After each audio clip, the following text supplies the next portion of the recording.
Sie haben mir gesagt, du schreibst gut. Ich hab mir gesagt, schreib besser. Ich kann immer noch keinen Beruf, aber seit der Amateur schreibe ich wenigstens ein bisschen bessere Texte. Schwitze nur mehr, wenn ein Crowd vor mir steht. Bro, jetzt checken, dass es nicht um mich geht um mehr als meine Heiget und Kreise. Sie heisst, wir erheben ihre Schwester. Bro, ich bin nur so krass, wie der Kleinste in meinem Team ist. Mein Leiter, der ist gestorben für den Sieg, jetzt darf 4 sein. Das Prinzip killt mich. Wo ich seh, wir marschieren an die eigene Richtung. Ich kann mich nicht kleiner machen, ich fühl mich wichtig oder wichtiger als dir seid. Aber das ist Irrsinn. Ich vergesse, wer das ich bin und wer das mein King ist.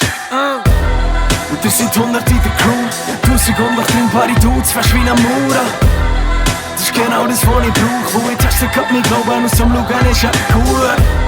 Vertraue ich drauf, auf was ich sehe, oder schliesse meine Augen, strecke es doch aus über das Meer. Ich hab keine Angst vor einem Hindernis, nicht jede Angst vor einem hinter mir.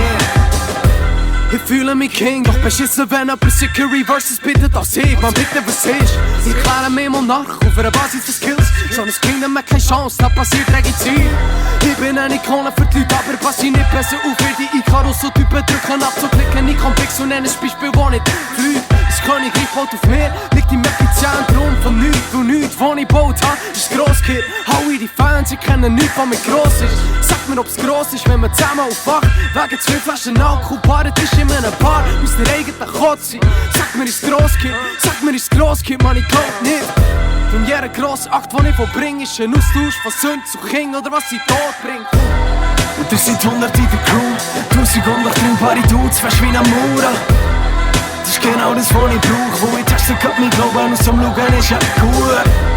Vertraue ich drauf, auf was ich sehe, oder schliesse meine Augen, strecke es doch aus über das Meer. Ich hab keine Angst vor einem Hindernis, nicht jede Angst vor einem hinter mir. Und ihr seid 100 in der Crew, 1100 Paare Dudes, fast wie ein Mauer. Das ist genau das, was ich brauch. Wo ich teste, kann mein Glauben aus dem Schauen ist gut. Vertraue ich drauf, auf was ich sehe, oder schliesse meine Augen, strecke es doch aus über das Meer. Ich hab keine Angst vor einem Hindernis, nicht jede Angst vor einem hinter mir.